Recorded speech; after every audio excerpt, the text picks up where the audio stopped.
2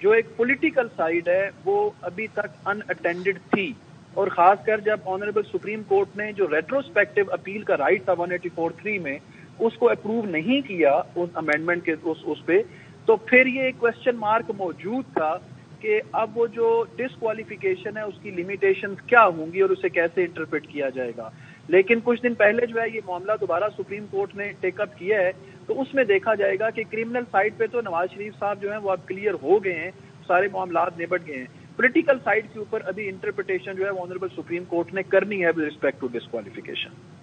ایک اور چیز کیسر صاحب، نواز شریف کو تاحیات نااہل قرار دیا گیا تھا اور اب یہ کیس سپریم کورٹ میں سماعت ہوگی اس کیس کی، تو یہ فیصلہ اس پر اثر انداز ہوگا کیا؟ میرے خیال میں تو ضرور ہوگا کہ دیکھیں وہ جو ایک بنیادی مقدمہ تھا جس کی بیس کے اوپر پھر یہ آگے نیب کے ریفرنسز بنے تھے، وہ پورا ایک JIT کا پروسیس تھا. اور مزے کی بات یہ ہے کہ پاناما کیسز میں جہاں سے یہ ایک کیس جو ہے وہ علیحدہ ہوا تھا، اینڈ دیر ور ٹوٹلی میرے خیال میں 436 پرسن جن کے خلاف جو ہے وہ پٹیشن فائل کی گئی تھی اس وقت، پھر یہ ایک معاملہ جو ہے وہ علیحدہ کیا گیا تھا. تو اس میں جب وہ باقی لوگوں کی جو پٹیشن ہے جو سپریم کورٹ میں لگی تھی پاناما کے حوالے سے، تو اس میں بھی جو بینچ تھا اس نے آبزرویشن یہ دی تھی کہ یہ جو معاملہ ہے یہ ان اداروں کے سامنے کیوں نہیں ایجیٹیٹ کیا گیا کہ جو ادارے اس پرپز کے لیے بنائے گئے ہیں، یہ سپریم کورٹ میں کیوں ایجیٹیٹ کیا جا رہا ہے. تو لازمی بات ہے کہ اس کا امپیکٹ تو وہاں پہ ہوگا، because mother is the same. یہ سارے ان کے آگے بچے ہیں، ایشوز ہیں کہ جو آگے ریز ہوئے ہیں، وہ اس کو ایڈریس کرنے کی بالکل ضرورت ہوگی، اور اسی کے یہ کانسیکوینسز ہیں جو کرمنل سائڈ پہ بھی اور پولیٹیکل سائڈ کے اوپر بھی فیس کرنے پڑ رہے ہیں نواز شریف صاحب کو. اچھا کیسر صاحب، ایک اور چیز، نیب نے ایک بار پھر آج ہم نے سماعت کے دوران دیکھا العزیز ریفرنس دوبارہ احتساب عدالت بھیجنے کی استدعا کی تھی، تو کیا اس فیصلے کو نیب چیلنج کر سکتا ہے آگے؟ نیب اگر چیلنج کرے گا بھی اور وہ یہ سمجھتا ہے کہ اس کو ریمانڈ کیا جائے، تو میرے خیال میں جو ہے نا قانون اب اتنا ایڈوانس ہو چکا ہے کہ عدالتیں خود بھی یہ سمجھتی ہیں کہ کسی بھی چیز کو اس کے فلا اور لیکونا کو فل کرنے کے لیے کوئی بھی پروسیکیوشن ایجنسی اگر یہ کہتی ہے کہ یہ واپس نیب میں بھجوا دیں، تو اس کا مطلب یہ ہے کہ it goes against the accused, کہ اب وہاں پہ بھجوا کے وہ ساری جو کمزوریاں تھیں انہیں فل اپ کیا جائے گا. تو جو ریمانڈ کرنے کے کچھ بنیادی اصول ہیں، میرا نہیں خیال کہ یہ جو مقدمہ تھا یہ ان جتنے بھی اصول ہیں ان میں یہ فال کرتا تھا کہ اسے ریمانڈ کیا جائے. دوسری بات یہ ہے کہ جب عدالت عالیہ کے پاس یا سپیریئر کورٹس کے پاس پاور ہے کہ وہ اس پوری چیز کو کہ جو پروسیکیوشن سمجھتا ہے کہ ان سے رہ گئی ہے اس کو بھی دیکھ سکتے ہیں اپنی اپلیٹ جورسڈکشن میں، تو پھر اس چیز کو دوبارہ بھجوانا واپس کوئی مناسب ایکسرسائز نہیں ہے جب تک کہ بہت ضروری نہ ہو.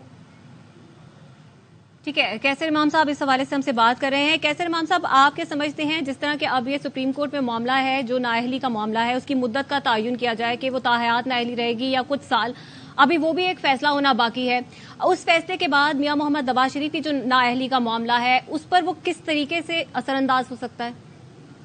دیکھیے، نواز شریف صاحب کی جو نااہلی ہے اس میں دو سوالات ہیں.